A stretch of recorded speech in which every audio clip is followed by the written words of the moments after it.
C'est ainsi que je suis morte. Après une centaine de jours de survie, ma partie s'est achevée. Cela devait arriver un jour. 100% des joueuses et joueurs ont connu la mort dans le mode survie de The Long Dark. Et pourtant, on en redemande. Car dans The Long Dark, la mort n'est pas à éviter à tout prix. Voici comment ça s'est passé. J'avais établi ma base dans la région du lac Mystère, dans le bureau du camping. J'étais installée bien confortablement, mais les ressources commençaient à manquer. J'ai alors décidé d'explorer de nouvelles régions, du ravin en passant par l'autoroute côtière jusqu'au site de désolation. Après des semaines loin du lac Mystère, l'excitation de la découverte laissait peu à peu place au manque. J'avais envie de retrouver ma cabane près du lac. Je suis retournée avec de nombreuses ressources dans ma base et j'en ai profité pour me confectionner des vêtements chauds, un nouvel arc, etc. Je menais ma vie paisiblement, jusqu'à ce que l'envie de découvrir des choses nouvelles repointe le bout de son nez. Cette fois-ci, je ne manquais pas de ressources et je pouvais me concentrer sur l'exploration. J'ai donc entamé un voyage vers le sud-ouest dans la région de Muskegmorn. J'y ai trouvé des wagons remplis de ressources. Tout se passait pour le mieux. Jusqu'au moment où la glace commence à craquer sous mes pieds. Et là, je suis un peu fatiguée et je panique. Et paniquer dans The Long Dark, ce n'est pas bon. Je suis désorientée, je n'arrive pas à revenir sur mes pas et mon personnage tombe encore et encore dans l'eau. Je n'arrive pas à atteindre la terre ferme pour y faire un feu et me réchauffer. Et la partie s'achève comme ça, avec la mort de mon personnage dans l'eau glacée. Sur le coup, je n'y croyais pas vraiment. Il y a tant de fois où j'ai failli mourir, mais où je m'en suis sortie. Je m'étais habituée à toujours trouver une solution, même in extremis. J'avais surmonté des choses plus compliquées, alors que ça se termine comme ça, dans la glace, pour un moment de panique. Ça m'a pris quelques secondes pour le réaliser. Et là est venue la frustration, les « et si » et les « j'aurais pu ». Mais c'était trop tard. La partie était terminée. L'équipement et la progression perdus. Mais cette frustration n'a été que temporaire. J'ai eu envie de relancer une partie. Mais pourquoi ?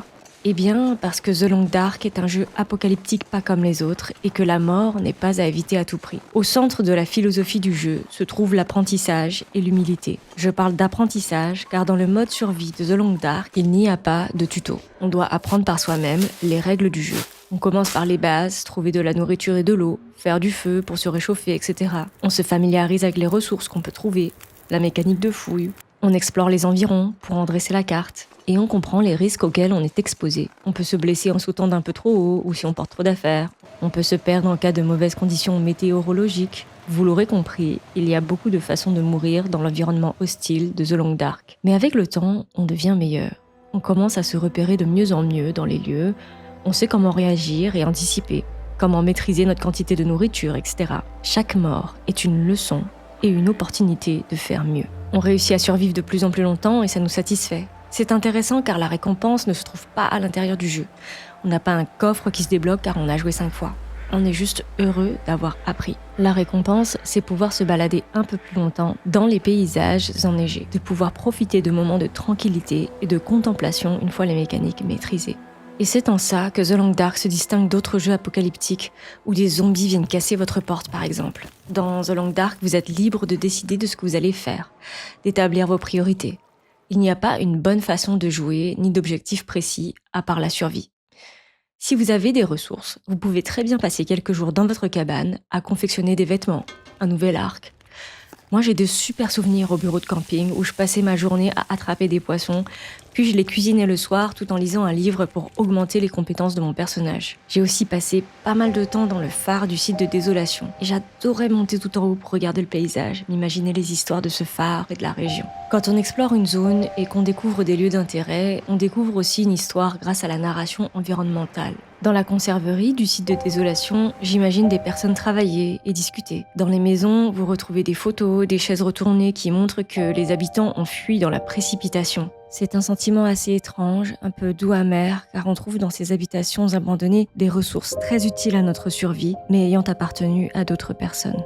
Je trouve que cette narration environnementale va paradoxalement apaiser ou renforcer le sentiment de solitude selon la situation. Quand je trouve des notes de survivants, j'imagine qu'ils sont quelque part, que peut-être ils ont réussi à survivre. Et en même temps, je sais très bien que je ne rencontrerai jamais personne dans le jeu. Et les cadavres qu'on peut régulièrement retrouver nous renvoient à la gravité de la situation, notre fragilité et notre mortalité face aux éléments. C'est pour cela que je parlais plutôt d'humilité. On a beau s'améliorer dans le jeu, celui-ci n'a pas été pensé pour une survie illimitée. C'est possible de survivre très longtemps, certains l'ont fait, mais ce n'est pas le but affiché par le studio de développement. C'est un jeu dans lequel on ne peut pas toujours tout contrôler et qui interagit de façon directe avec la façon dont on se sent. Le jour où ma partie s'est achevée, j'étais tellement euphorique à l'idée de découvrir une nouvelle région que j'ai fait une erreur d'inattention. J'étais distraite, concentrée sur autre chose. Peu importe la centaine de jours où j'ai réussi à tromper la mort, à surmonter des situations critiques, ce jour-là, j'ai fait un faux pas qui a mis un terme à mon périple. Ça nous rappelle que face à la nature, aux éléments, à notre mortalité, on est insignifiant. On pense avoir le contrôle, mais ce n'est pas le cas. Bien qu'il soit possible d'accumuler les ressources, d'avoir cette impression d'abondance, ce ne sont pas les ressources que j'avais accumulées dans mes bases qui auraient pu me sauver lorsque mon personnage est tombé dans l'eau. The Long Dark nous permet de nous questionner sur des sujets existentiels, sur notre besoin d'avoir des certitudes ou des possessions. Le jeu peut nous donner l'envie d'explorer des thématiques comme notre rapport à la nature, le minimalisme, le fait de savoir se contenter du moment présent. Évidemment, ces questionnements vont dépendre de chaque personne, de son vécu et de ses besoins. The Long Dark nous pousse à accepter le risque de l'exploration, à y trouver une certaine beauté et forme d'acceptation. Le jeu nous pousse aussi à admirer la brutale beauté de la nature, car la nature n'a pas d'intention envers nous. Et quand notre personnage souffre, ce n'est jamais personnel. Ce jour-là, elle a mis fin à ma partie. Mais tous les autres jours, elle a permis à mon personnage de manger, de boire, de survivre, et même de vivre tout court, de profiter de moments calmes. Il ne faut pas oublier tous les bons souvenirs et le chemin parcouru. Dans The Long Dark, la mort n'est pas une fin. Merci d'avoir regardé. N'hésitez pas à consulter mes autres analyses et documentaires sur les jeux vidéo. À bientôt!